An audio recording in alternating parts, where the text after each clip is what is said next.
Hola, hola, buenos días, buenas tardes, buenas noches. No sé realmente en qué horario del día tú me estás viendo, pero te doy la bienvenida a esta nueva reunión semanal para que tengamos un encuentro con la palabra de Dios. Como lo he dicho siempre, no estamos estudiando la Biblia profundamente, pero sí la estamos estudiando versículo a versículo. Permítame en un momento, ya pusimos esta clase en manos del Señor. Voy a compartir con ustedes entonces las diapositivas y empezamos enseguida.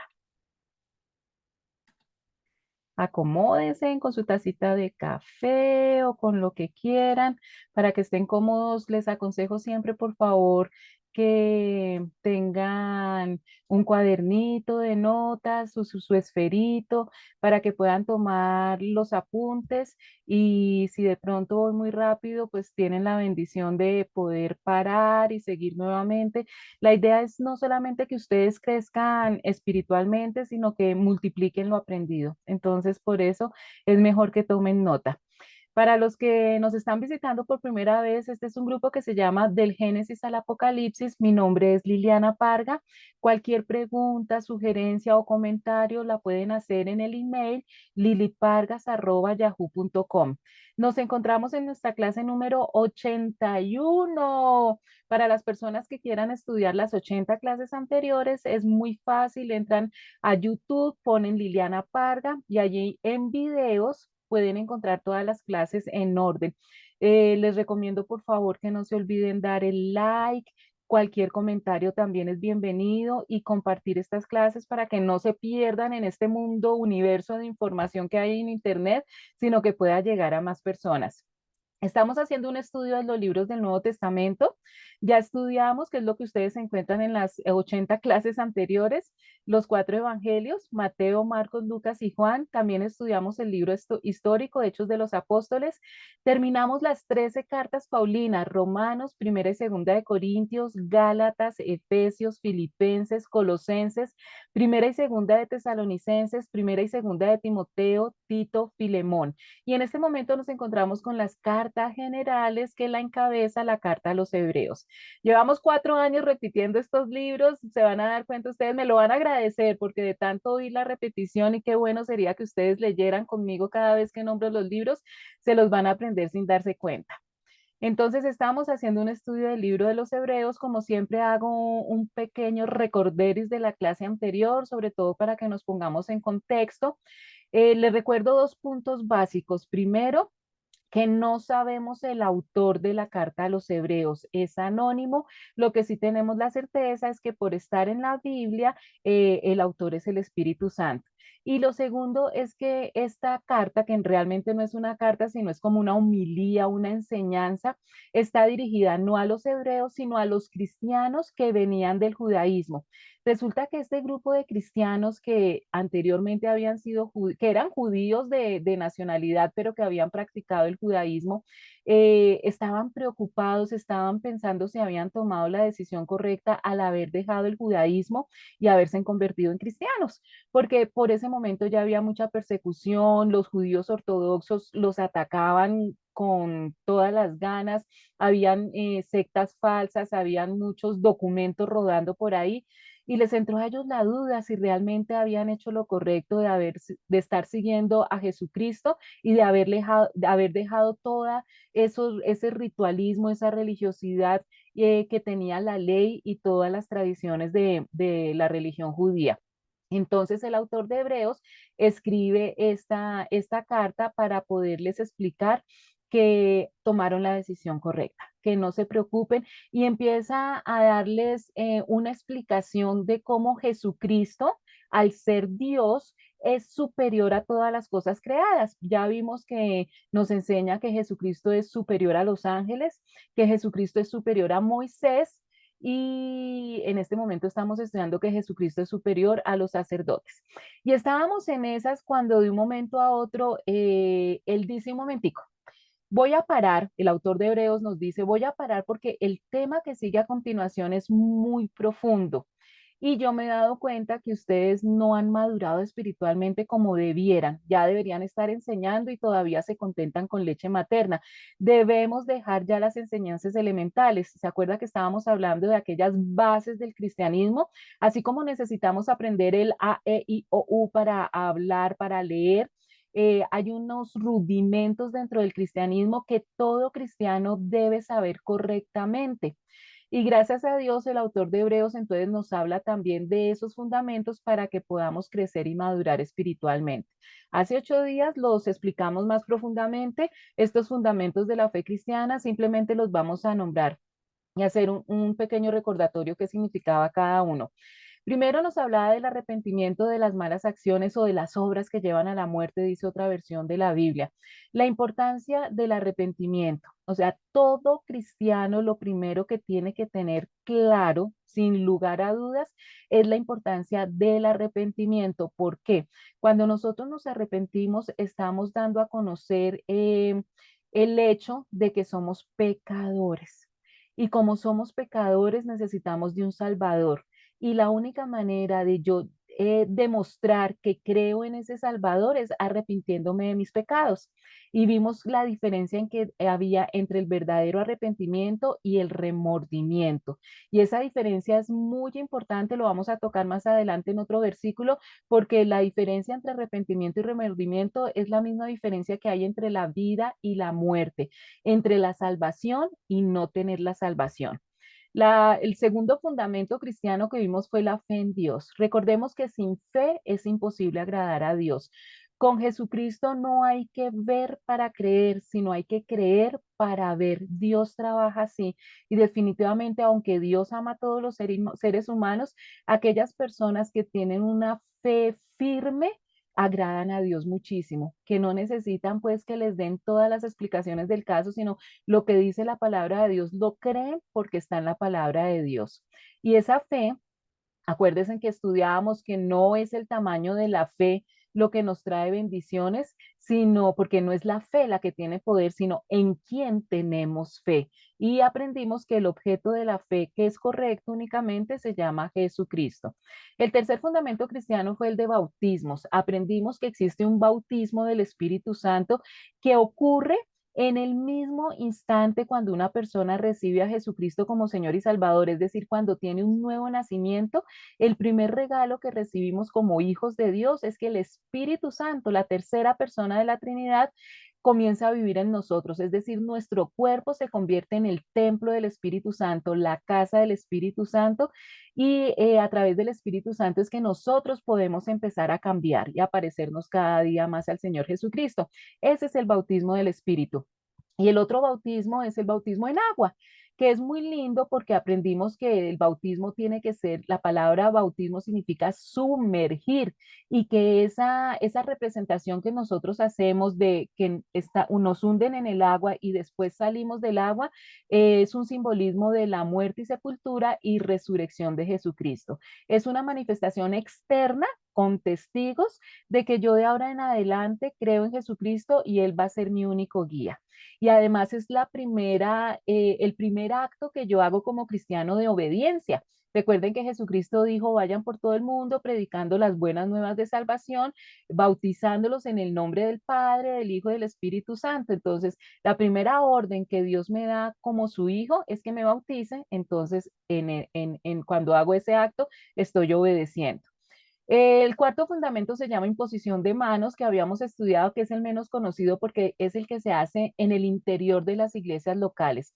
La imposición de manos es como una ceremonia en donde hay un aval de personas que son escogidas por Dios porque se imponen las manos después de oración y de ayuno.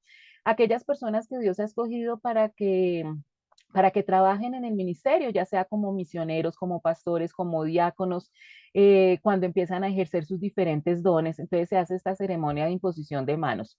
El quinto fundamento es la resurrección de los muertos, que es la columna vertebral del cristianismo. Así como la columna y el corazón del judaísmo son el templo, la columna vertebral y el corazón del cristianismo es la resurrección de Jesucristo, porque el acto de resucitar es lo que acaba con Satanás y con el pecado y nos regala a través de esa resurrección la vida eterna. Es decir, que así como Jesucristo resucitó, nosotros también resucitaremos y ahí está basada toda nuestra fe. Y por último vimos juicio eterno. Aprendimos que no es un solo juicio, sino que hablamos de 7 juicios diferentes. Es muy interesante, entonces los invito para aquellas personas que no estuvieron hace 8 días, para que vean entonces la clase número 80, donde especificamos especialmente estos fundamentos de la fe. Bueno, entonces vamos a continuar hoy con tema nuevo. Estamos hablando de que Jesús es superior a los sacerdotes.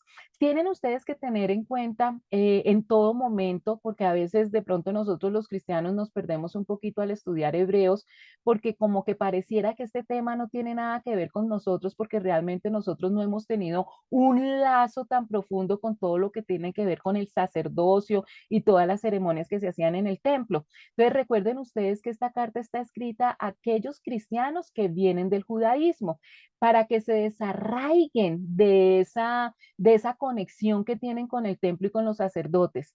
Y está el autor de Hebreos demostrándonos que sí tomaron la decisión correcta porque Jesús es aún superior de aquellos sacerdotes que tanto aman y tanto respetan.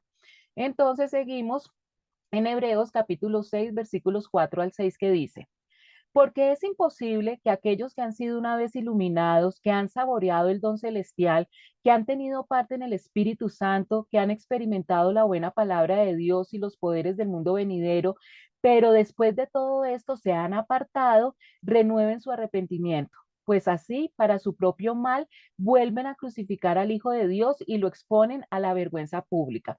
Recuerden que nosotros íbamos a empezar a estudiar este pasaje, pero el autor de Hebreos hizo un alto y dijo: un momentico, tenemos que recordar los fundamentos, las bases del cristianismo, porque el tema que les voy a explicar después ya no es leche materna, ya no es compota, ya nos estamos metiendo con un plato más fuerte. Y precisamente este pasaje es uno de los más difíciles de explicar, porque aparentemente pareciera que nos está enseñando algo, pero por eso es que el autor de Hebreos nos advierte de un gran peligro. A medida que los cristianos hebreos ya podían ver que se acercaba la persecución, existía el peligro de apartarse de su confesión de Cristo y regresar al judaísmo. Y este mensaje, por esto, no es únicamente para los cristianos de esa época, sino para nosotros también. Hay una gran tendencia que cuando empieza una persecución o así no haya persecución, sino que en nuestra vida diaria empezamos a tener dificultades, las dificultades y las pruebas normales que tenemos todos los seres humanos por vivir en este planeta Tierra. Cuando empezamos a tener vidas difíciles, muchas personas toman la decisión de alejarse de Dios, de alejarse de Jesucristo. Entonces, este peligro de alejamiento no es únicamente para los cristianos de esa época, sino también para los de esta época. Entonces, aquí en este pasaje es donde hay que tener muy claro la diferencia entre arrepentimiento y remordimiento. Recuerden ustedes que remordimiento simplemente es sentir el pesar por haberse equivocado o por haber cometido un pecado, pero no pasa de ahí, simplemente es un sentimiento, una emoción de haberla embarrado. Pero el arrepentimiento va a la acción. Cuando hay un verdadero arrepentimiento, la persona cambia su mente, su corazón, sus conocimientos y todo lo que tiene en su cerebro porque quiere empezar de nuevo cogidito de la mano del Señor Jesucristo. ¿Se acuerdan que la palabra que utilizábamos en griego es metanoia, que significa darle la espalda totalmente al pecado, un giro de 180 grados? Entonces, yo les decía, cuando nosotros confundimos arrepentimiento con remordimiento, es gravísimo, porque eso es lo que hace la diferencia de una persona que verdaderamente ha nacido de nuevo y una persona que simplemente es simpatizante del cristianismo. Miren, una cosa es conocer y otra cosa es creer. El conocer no me salva, el creer no me salva si no sigo el siguiente paso que es nacer de nuevo. Entonces muchas personas simplemente conocen, otras personas dan un pasito más adelante y creen, pero son las que tienen un verdadero nuevo nacimiento las que reciben la salvación. Les voy a dar un ejemplo. Supongamos que ustedes se sienten malitos, se sienten mal físicamente. sospechan que algo está funcionando mal, pero no saben exactamente, no conocen qué está pasando con ustedes, entonces van al médico. El médico les manda una serie de análisis, de exámenes, y después de que se hace usted los exámenes, vuelve donde el médico y el médico le dice, mire, usted lo que tiene es una enfermedad que se llama tal. Usted en ese momento ya conoce la enfermedad que le está quejando, pero el solo conocer la enfermedad no la empieza a sanar. Entonces el médico dice, mire, lo que tenemos que hacer es que se tome estos remedios, que haga este procedimiento. Ahora, ¿usted cree que lo que el médico le ha dicho la va a sanar? Porque el médico le asegura que no se preocupe, que apenas se haga el tratamiento va a quedar súper bien. Entonces, usted ya conoce que tiene una enfermedad, pero el conocerlo no la sana. Usted cree que los remedios que el doctor le dio la van a sanar, pero por creer no se va a sanar. ¿Cuándo se sana verdaderamente? Cuando empieza el tratamiento, cuando se toman los remedios. Entonces, en la vida espiritual pasa exactamente lo mismo con el cristianismo. Hay muchas personas que conocen el plan de salvación, lo entienden. Otras personas que dicen definitivamente es la única manera de llegar a Dios es a través de Jesucristo, pero ahí se quedan, no toman la decisión de verdaderamente arrepentirse de sus pecados y recibir a Jesucristo como Señor y Salvador. Entonces, este pasaje lo que llevas a la pregunta, porque recuerden ustedes que el pasaje decía que hay personas que conocen el plan de salvación, pero en algún momento de su vida cristiana se alejan de Jesucristo y que ya no se les da más oportunidad de arrepentirse y de regresar porque no se puede volver a crucificar al Señor Jesucristo. Entonces, aquí la pregunta es, entonces, ¿podemos los cristianos perder la salvación? Pero no es eso lo que está diciendo el pasaje, porque no puedes perder lo que nunca has tenido. Y esto es muy importante que ustedes lo tengan claro. La iglesia cristiana, infortunadamente, está llena de personas que llevan años dentro del cristianismo, que creen la palabra de Dios, que van todos los domingos, es más, participan en el liderazgo, en dirigir grupos, pero realmente no han tenido un arrepentimiento sincero y no han nacido de nuevo. Entonces, cuando una persona que dice ser cristiana se aleja y nuevamente se devuelve a como era cuando estaba en el mundo, y fuera de eso, muchas veces hace parte de ese grupo de enemigos del cristianismo, no es que haya perdido la salvación, es que nunca la tuvo. La salvación no se pierde. La salvación es un regalo de Dios por haber nacido de nuevo y Dios es un caballero y no nos va a quitar algo que ya nos ha regalado. Pero mire, lo que les puedo asegurar yo que la salvación no se pierde es por lo siguiente.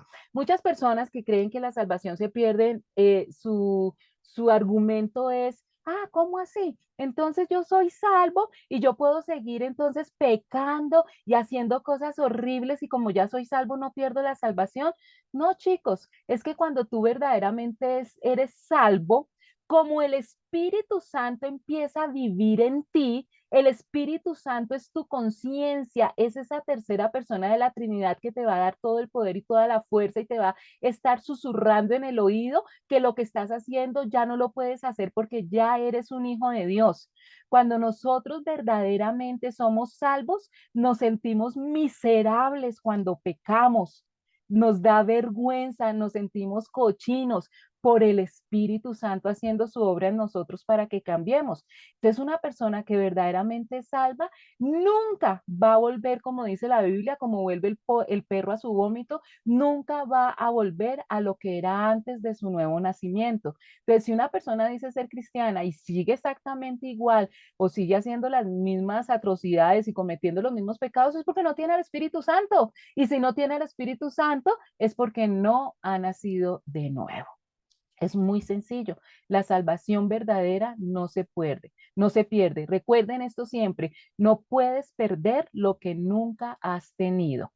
Y si ustedes miran bien el pasaje, ahí está hablando de iluminados, no está hablando de creyentes, de convertidos, iluminados, es decir, que han recibido la luz del plan de salvación. La verdadera fe persevera, no importa las circunstancias. Uno puede estar en algunos momentos de su vida apático, puede uno dudar, puede uno estar indiferente por algún tiempo, lo que llama la Biblia perder el primer amor.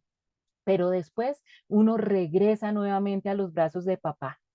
Yo les contaba mi testimonio. Yo conocí al Señor Jesucristo desde los 9 años, pero cuando entré a la universidad, como le pasa a muchos jóvenes cuando no se tienen esas bases bien fundamentadas, me fui para Mundo Aventura.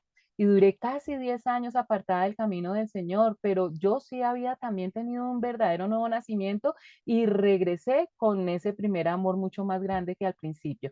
Entonces, no se puede perder lo que nunca se ha tenido. Y esto, las personas que se alejan del cristianismo, es lo que se conoce como apostasía. Los apóstatas son personas que oyen el evangelio, hacen una profesión de ser cristianos, es decir, practican todo lo del cristianismo, se identifican con la iglesia cristiana y luego abandonan su profesión de fe, repudian a Cristo de manera decisiva, abandonan la comunión cristiana y toman su puesto con los enemigos del Señor Jesucristo. Es decir, es un rechazo deliberado y malicioso de Cristo después de haber degustado la buena palabra de Dios, de haber escuchado prédicas, de haber leído la Biblia, de recibir la luz del plan de salvación, es decir, entienden cómo se recupera el paraíso perdido y hasta haber participado del poder del Espíritu Santo por todos los milagros que han visto en la transformación de seres queridos y de amigos. Entonces, es aquella persona que verdaderamente no se ha arrepentido de sus pecados y realmente no quiere ser guiado en su vida por el Señor Jesucristo. Y esto, a la apostasía, es una de las grandes señales que nos habla Apocalipsis del final de los tiempos, que va a haber mucha apostasía dentro de la iglesia. Y miren que se los compruebo. En Primera de Juan, que es un libro que vamos a estudiar más adelante, en el capítulo 2 versículo 19 dice, salieron de nosotros, pero no eran de nosotros, porque si hubieran sido de nosotros, habrían permanecido con nosotros, pero salieron para que se manifestara que no todos son de nosotros. Por eso es tan importante uno siempre estar pendiente de escuchar el Espíritu Santo, porque dentro de las iglesias también encontramos gente que son emisarios de Satanás, gente que no es cristiana. Entonces, para los yugos, que no haya yugos desiguales, así la persona se diga cristiana, acuérdense que tenemos que comprobar eso es con los frutos. ¿Cómo conocemos a un verdadero cristiano? Por sus frutos los conoceréis y para eso tenemos que pasar tiempo con la persona, ni para hacer negocios, ni para matrimonios, ni otras cosas, así se diga cristiana la persona, tiene uno que tener también discernimiento y sabiduría. Sigamos, versículo 7 9 dice, cuando la tierra bebe la lluvia que con frecuencia cae sobre ella y produce una buena cosecha para los que la cultivan, recibe bendición de Dios. En cambio, cuando produce espinos y cardos no vale nada, está a punto de ser maldecida y acabará por ser quemada. En cuanto a ustedes, queridos hermanos, aunque nos expresamos así, estamos seguros de que les espera lo mejor, es decir, lo que atañe a la salvación. Y aquí el autor de Hebreo hace una comparación muy linda con la cosecha y la salvación.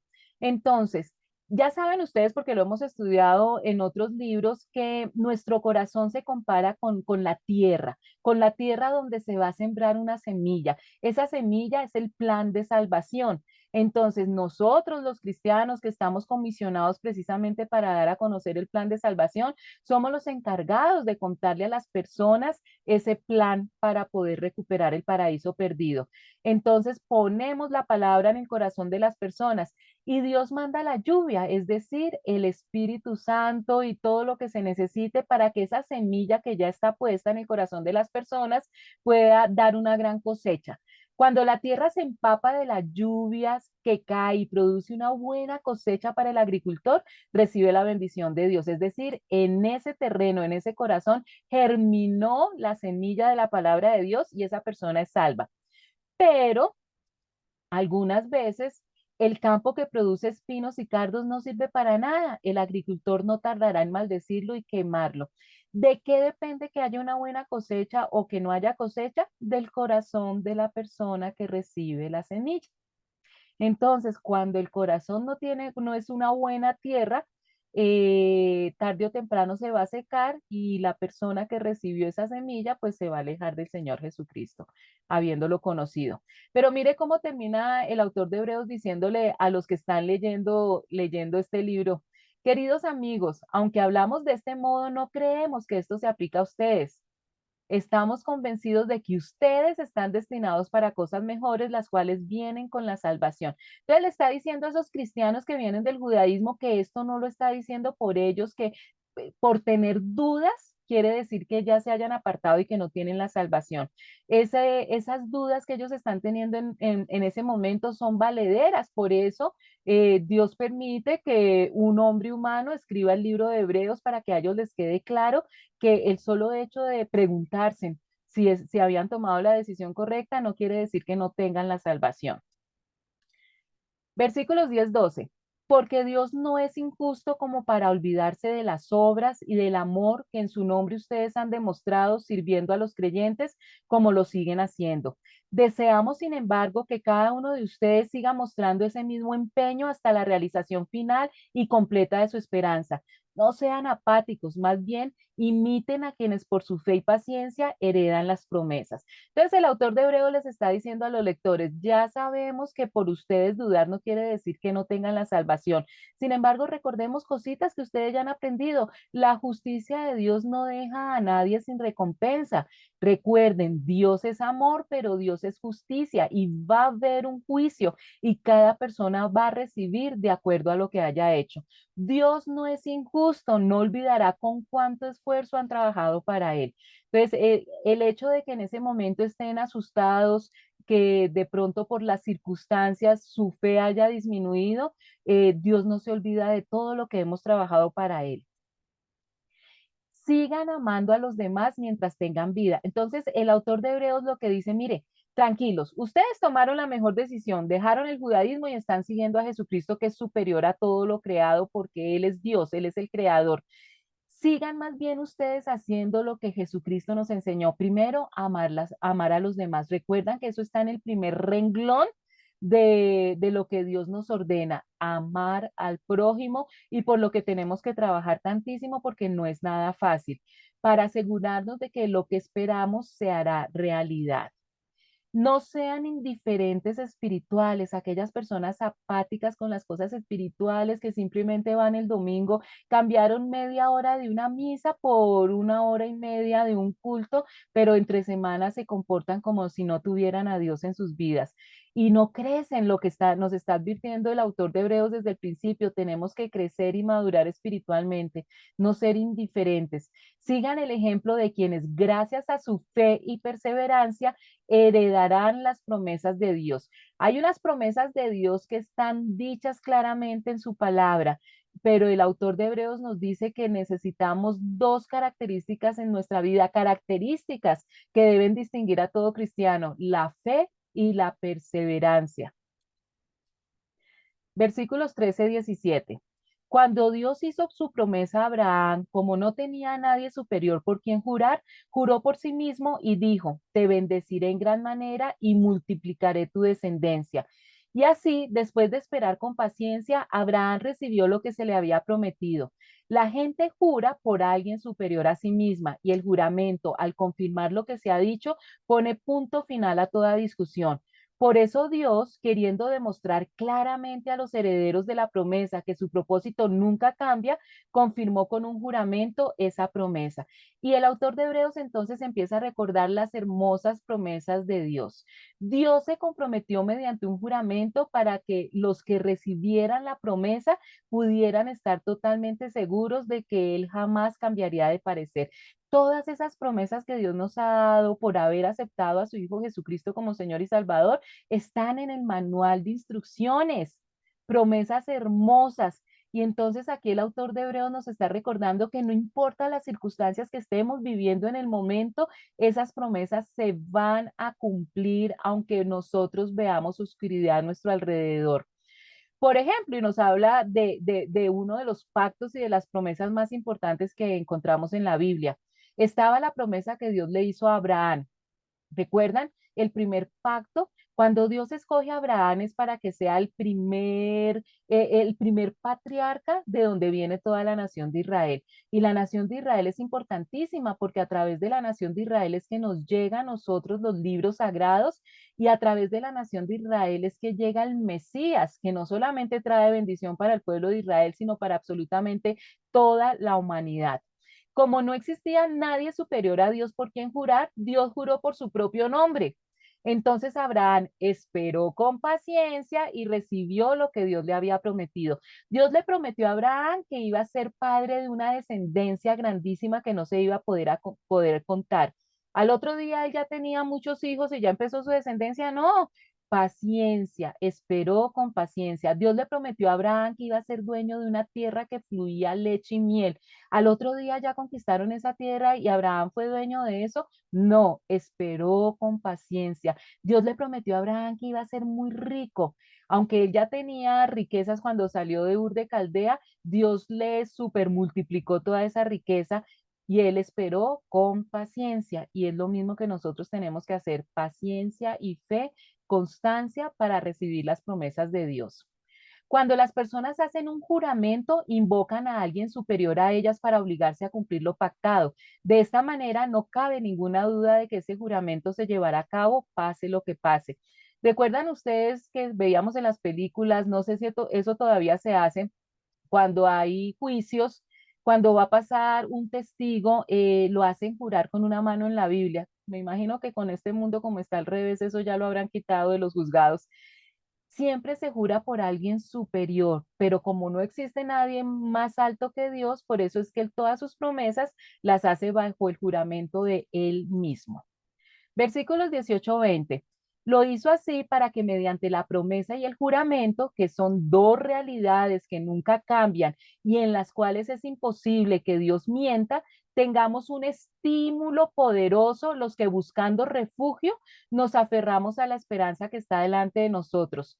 Tenemos como firme y segura ancla del alma una esperanza que penetra hasta detrás de la cortina del santuario, hasta donde Jesús entró por nosotros para abrirnos camino, llegando a ser como sacerdote para siempre, según el orden de Melquisedec. Y este pasaje es muy importante porque debemos entenderlo muy bien para poder entender todo lo que se viene más adelante.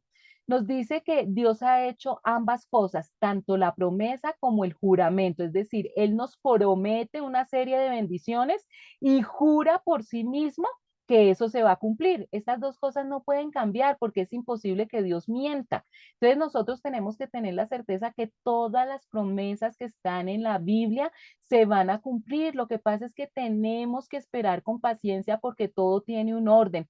Recuerden que el tiempo de Dios es diferente al tiempo que nosotros manejamos aquí en la tierra. El tiempo de Dios, que es el tiempo Kairos, el de nosotros es el tiempo Cronos. Dios mide todo desde el punto de vista de la eternidad.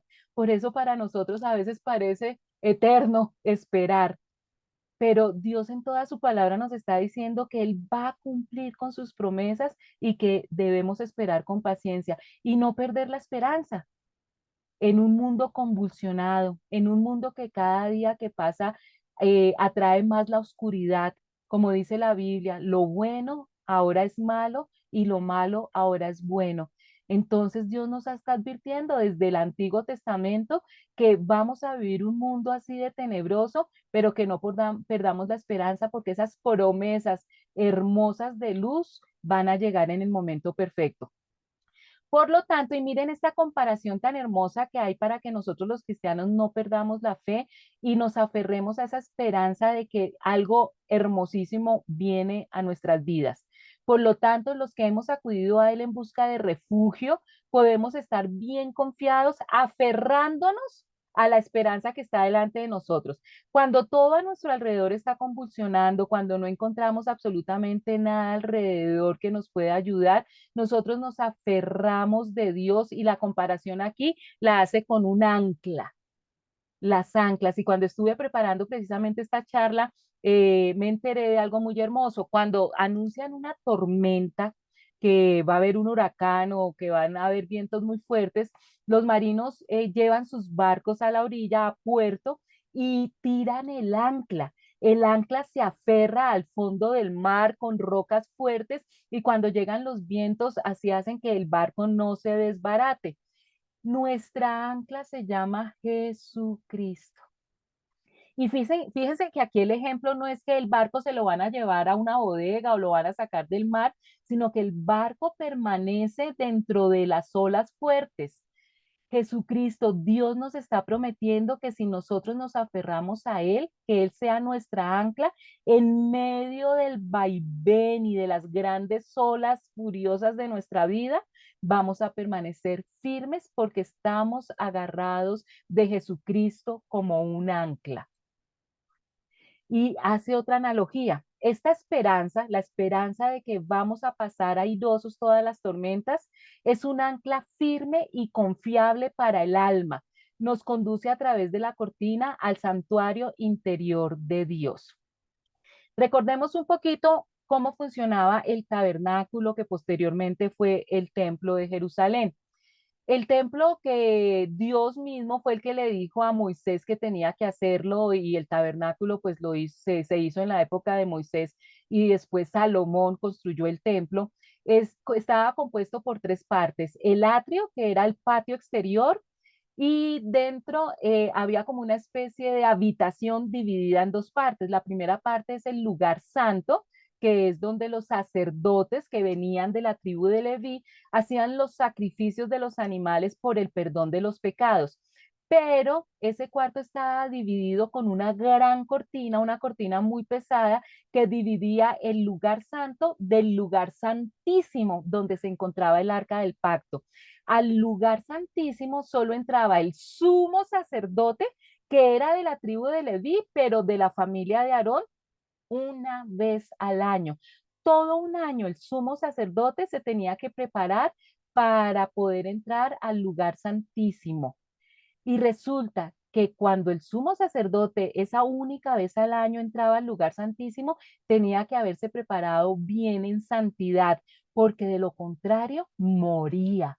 Por eso la vestimenta del sumo sacerdote tenía como unas campanillas en la parte de abajo y los sacerdotes que estaban afuera escuchaban las campanillas sonar mientras el sumo sacerdote hacía todo lo del holocausto, todo lo del sacrificio.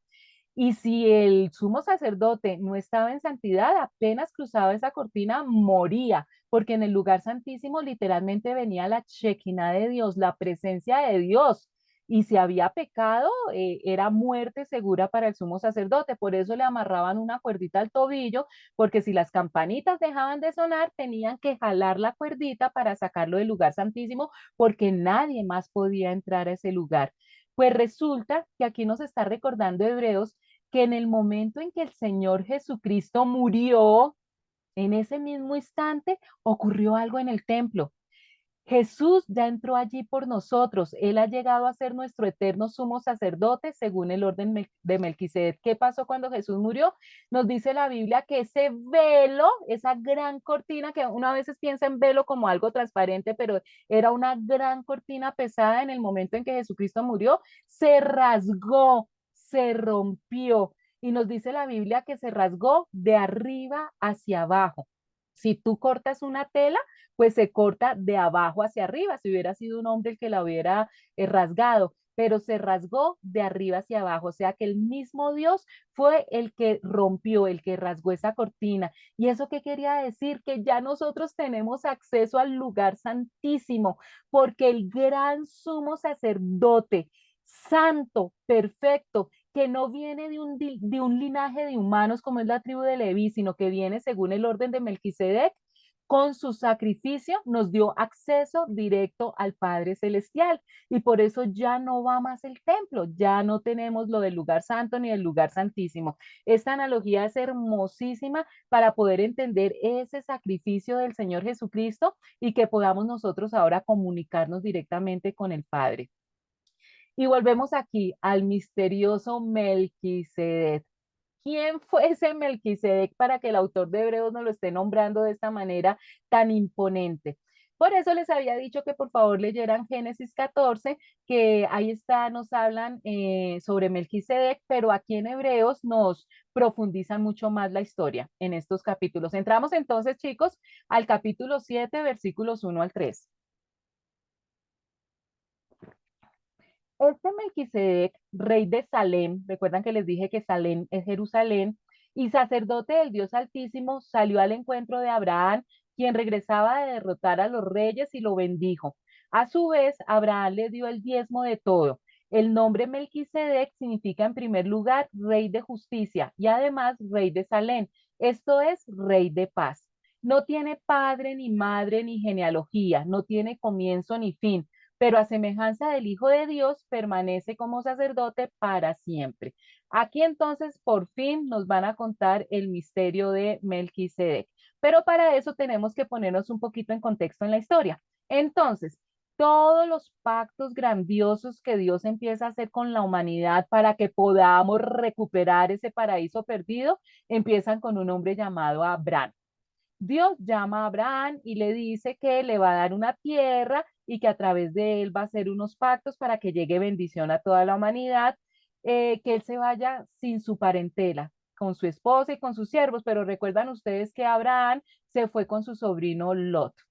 Resulta que Dios sí los empezó a bendecir y el ganado y los siervos y las riquezas tanto de Lot como de Abraham empezaron a acumularse y ya la tierra donde vivían les empezó a quedar muy pequeña. Entonces Abraham decide que se deben separar de Lot para cada uno seguir su camino y así poder recibir bendiciones sin ningún problema.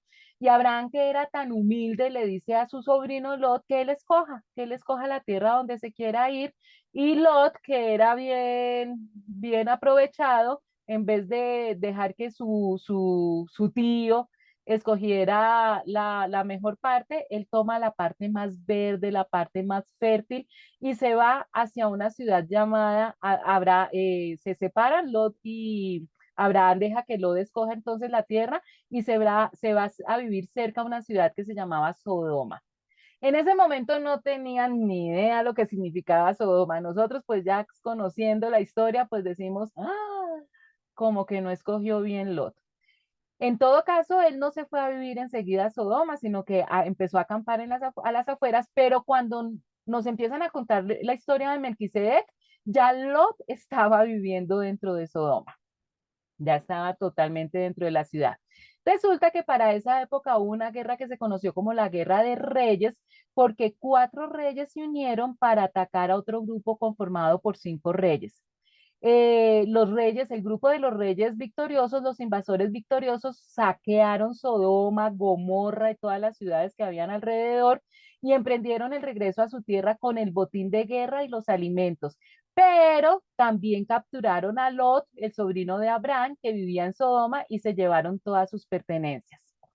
Entonces, uno de los siervos de Lot logró escaparse y fue hasta donde Abraham, fíjense que todavía no se llamaba Abraham, se fue hasta donde Abraham para contarle lo que había pasado, que estos reyes enemigos habían capturado a Lot y a toda la gente de esas ciudades y les habían quitado las riquezas y estaban cautivos. Entonces Abraham reunió a todos sus siervos que estaban preparados para la guerra y se fue a rescatarlo. Y efectivamente eso fue lo que pasó. Entonces Abraham rescató a Lot, rescató a todas las personas que estaban cautivas, venció a esos reyes malvados y no solamente rescataron todas las riquezas que pertenecían a Lot y a los otros ciudadanos de Sodoma, sino que se quedaron absolutamente con todo el botín que esos reyes habían saqueado de todas las demás ciudades vecinas.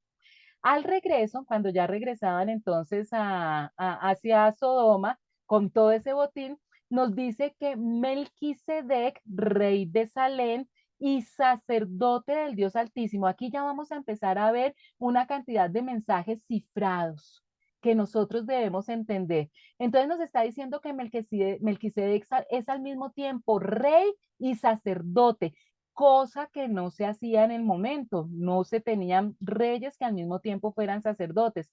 Y recuerden que después con Dios tampoco, nunca un rey era al mismo tiempo el sacerdote. Entonces ya aquí empezamos a ver características de este Melquisedec diferentes a lo que Dios después ordenó que se nombraran. Era rey y sacerdote al mismo tiempo. Y este Melquisedec se encuentra con Abraham y lo bendice. Melquisedec bendice a Abraham y le da pan y vino. ¿A qué les recuerda a ustedes esto del pan y el vino? Nosotros ya tenemos que estar intuyendo al menos de quién se trata, quién es este Melquisedec, alguien que bendice y que utiliza el pan y el vino para bendecir. Luego Abraham, cuando ya recibe Abraham la bendición, le da a Melquisedec una décima parte de todos los bienes que había recuperado. Mire esto tan importante, chicos, es en este momento cuando nace el diezmo, la práctica del diezmo. Abraham le da la décima parte de sus riquezas a la persona que lo bendijo. Aquellas personas que dicen que ya el diezmo no existe porque eso pertenecía a la ley y la ley ya no va más, están muy equivocados porque el diezmo no es de la ley. En este momento la ley no existía, faltaba mucho tiempo para que existiera la ley de Moisés. Entonces, el diezmo es una práctica que instituyó Abraham en agradecimiento a aquella persona que lo bendijo y que le llevó pan y vino. Por eso, lo sano es que nosotros demos ese diezmo en aquellas iglesias donde nos alimentan espiritualmente, donde tomamos la Santa Cena. Pero bueno, la clase de hoy no es del diezmo, pero quería aclarar ese puntico. Aquí nos habla del nombre Melquisedec. Proviene de las palabras hebreas Melqui y Sedec, que significa rey de justicia, pero también nos aclara que él era rey de Salem. Ya sabemos que Salem, que es Jerusalén, significa casa de la paz. Entonces, si juntamos Melquisedec con Salem, aquí tenemos que este Melquisedec es rey de paz. ¿Y quién es el único rey que nos puede garantizar una paz perfecta? Solamente hay uno, ¿no es cierto? Entonces, más daticos para nosotros ya concluir de quién se trata, quién es Melquisedec. Entonces, aquí ya vemos que hay una gran relación entre Melquisedec y el Señor Jesucristo. El Señor Jesucristo que también parte el pan diciendo que es simbolismo de su cuerpo entregado como sacrificio y el vino simbolismo de su sangre derramada para pagar por nuestros pecados. Nos dice el pasaje que acabamos de leer que este Melquisedec no hay registro de su padre, ni de su madre, ni de ninguno de sus antepasados. Es decir, que no tiene un comienzo, es eterno. No hay principio ni fin de su vida, ¿sí ven? Eternidad. ¿A semejanza de quién? Del Hijo de Dios. Sigue siendo sacerdote por siempre. Entonces ya nos están diciendo que este personaje Melquisedec, con el quien se encontró Abraham en el Antiguo Testamento, definitivamente no es un ser humano común y corriente, porque nos está diciendo aquí que es una persona que vive, que ha vivido para siempre.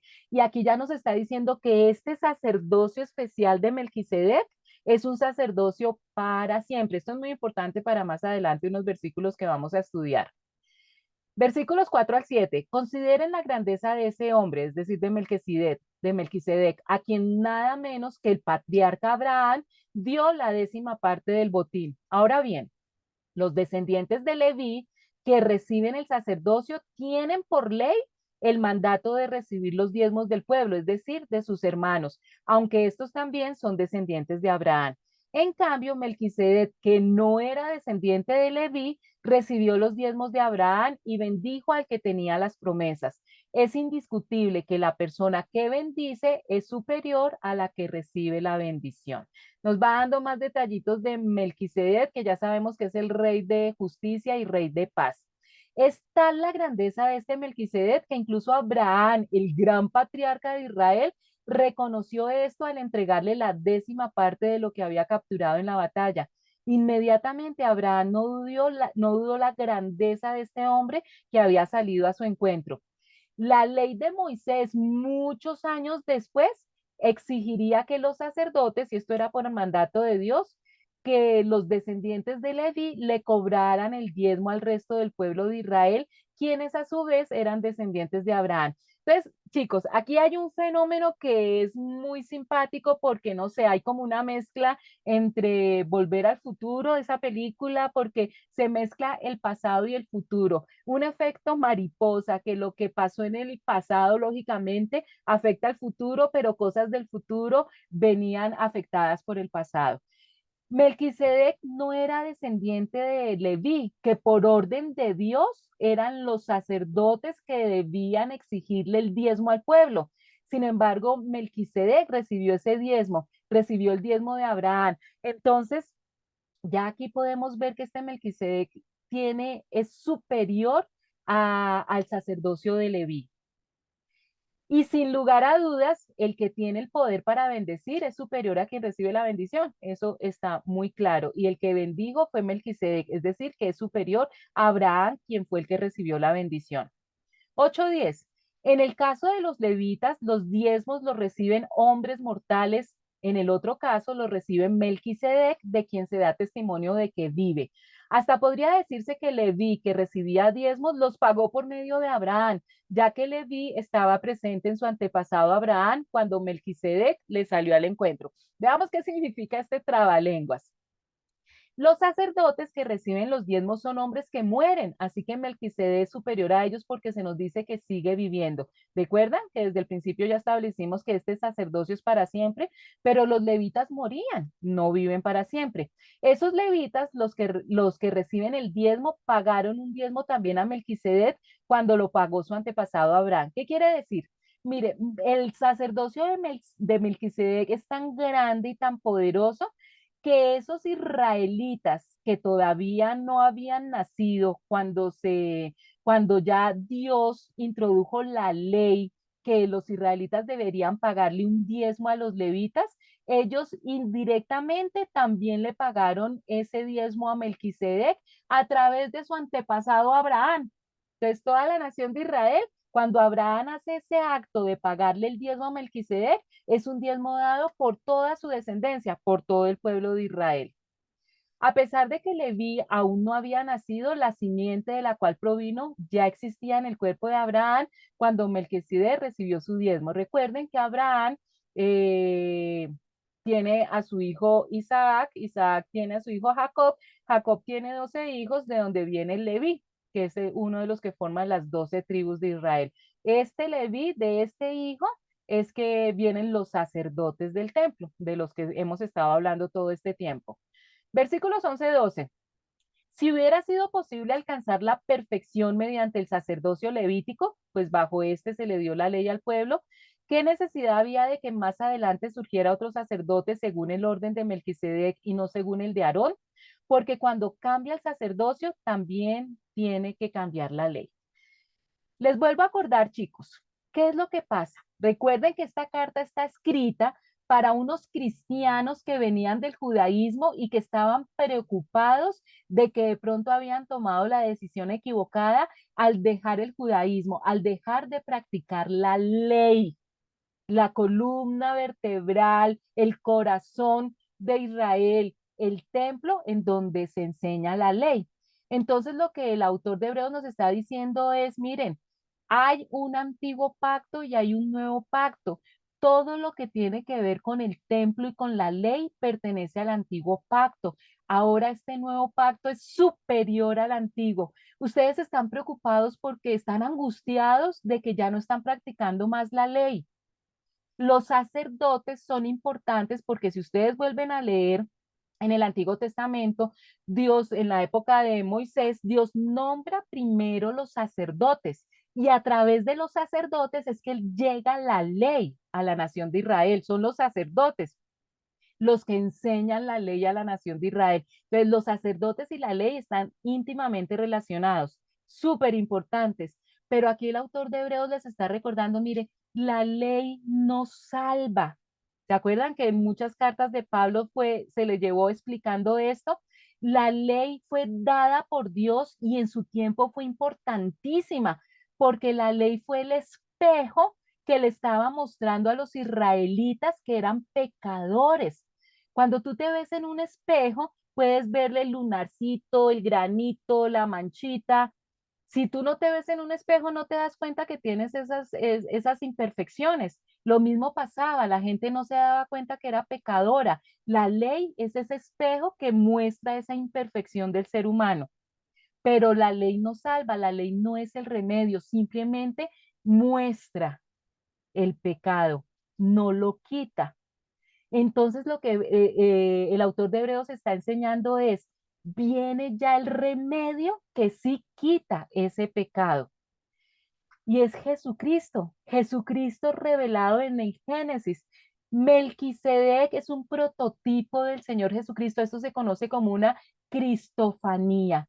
antes de la encarnación de Jesucristo, es decir, que Jesús naciera como hombre a través de María, Jesucristo tuvo muchas apariciones en el Antiguo Testamento y este Melquisedec es una cristofanía.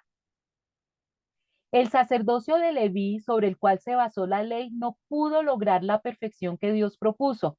Por eso fue necesario que Dios estableciera un sacerdocio diferente con un sacerdote según el orden de Melquisedec. ¿Quién es Melquisedec? Un sacerdocio según el orden del Mesías, de Jesucristo, en lugar del orden de Leví y Aarón. Todo lo del Antiguo Testamento, todo lo que tiene que ver con la nación de Israel, con el templo, con la ley, con la vestimenta, con los utensilios, todo es reflejando a la persona del Señor Jesucristo. 13:17. En efecto, Jesús, de quien se dice estas cosas, era de otra tribu, de la cual nadie se ha dedicado al servicio del altar.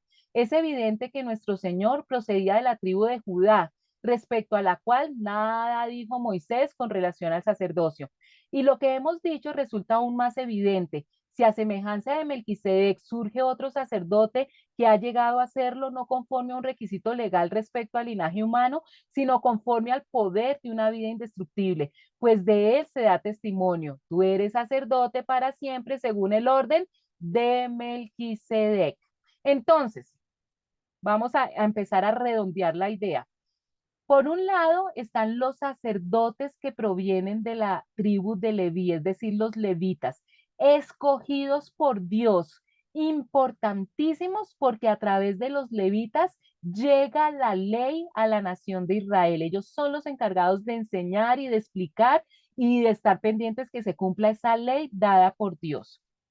Pero por el otro lado está Jesucristo, que no viene de la tribu de Leví, sino que viene de la tribu de Judá. Por eso a Jesucristo se le conoce como el león de la tribu de Judá. Si se cambia el sacerdocio, también es necesario cambiar la ley.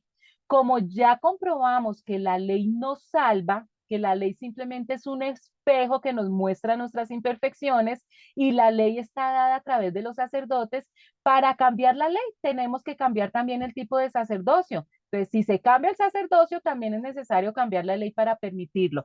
Pues el sacerdocio a quien nos referimos pertenece a una tribu diferente, cuyos miembros jamás han servido en el altar como sacerdotes. Nuestro Señor vino de la tribu de Judá y Moisés nunca habló de que los sacerdotes provinieran de esa tribu. Entonces ya, cambiamos totalmente el tipo de sacerdocio y así ya podemos entonces cambiar la ley. Porque con Melquisedec, con Jesucristo, es un sacerdocio para siempre. Entonces ha surgido un sacerdote diferente, quien es como Melquisedec. Jesús llegó a ser sacerdote no por cumplir con la ley del requisito físico de pertenecer a la tribu de Leví, sino por el poder de una vida que no puede ser destruida. Entonces, el que la salvación no llega por la ley, y ellos pensaban que por el simple hecho de venir de la tribu de Leví, ya entonces eran salvos. Y por eso aquí se comprueba, no, ya no va más la tribu de Leví, escojamos cualquier otra tribu, la tribu de Judá, y de ahí es que viene la salvación. Y por eso el salmista lo señala cuando profetizó, tú eres sacerdote para siempre, Jesucristo, según el orden de Melquisedec, ese sacerdocio que no muere. Por una parte, la ley anterior queda anulada por ser inútil e ineficaz, ya que no perfeccionó nada. Y por la otra, se introduce una esperanza mejor mediante la cual nos acercamos a Dios.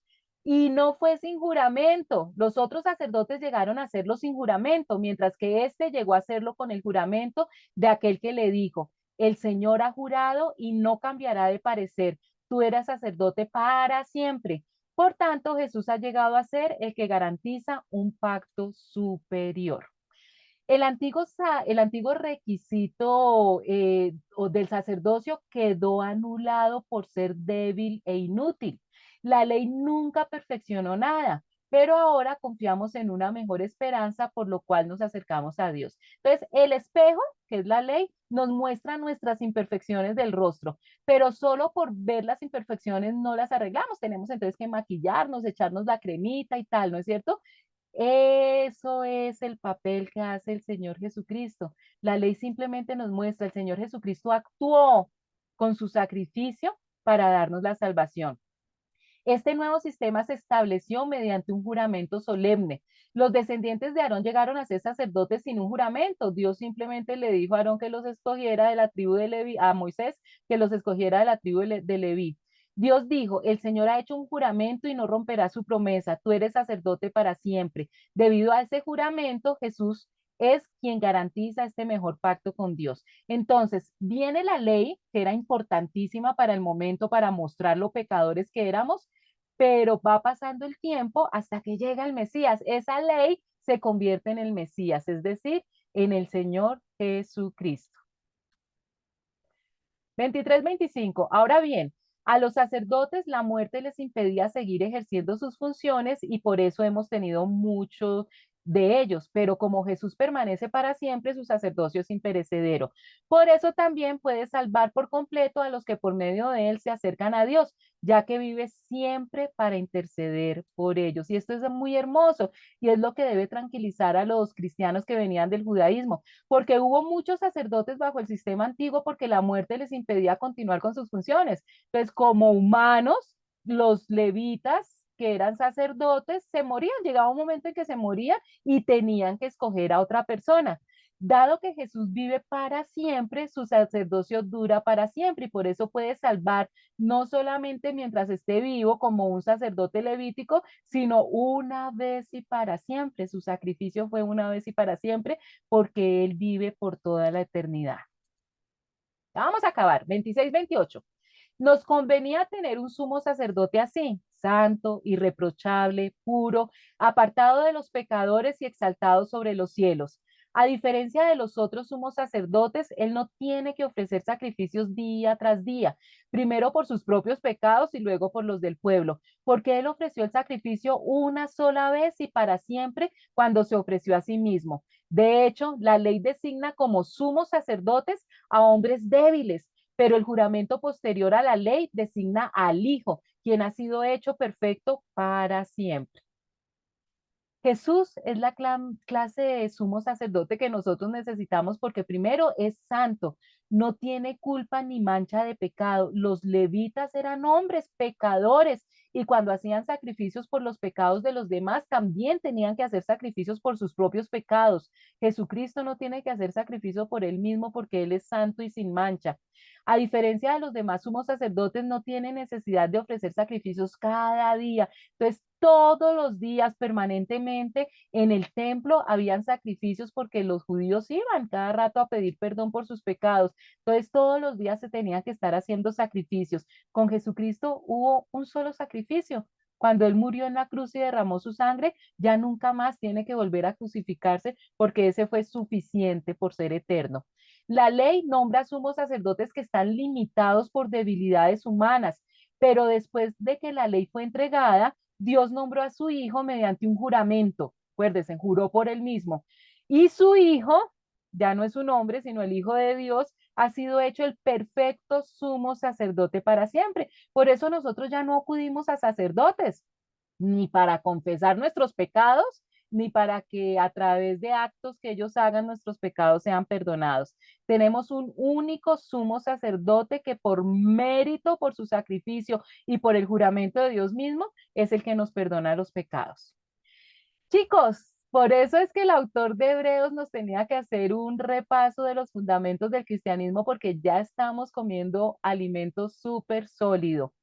Aunque esto es un poquito complicado, espero que lo hayan entendido, vuelvan nuevamente a repasar, a repasar esta clase. Constantemente, los seres humanos aprendemos es solamente a base de la repetición. Entonces, si Dios quiere, nos volvemos a ver dentro de 8 días. En todo caso, sigan orando, sigan leyendo la Biblia, inviten a más personas para que vean estas clases. No se les olvide dar el like y recomendarlas y que tengan una hermosa semana. Bendiciones.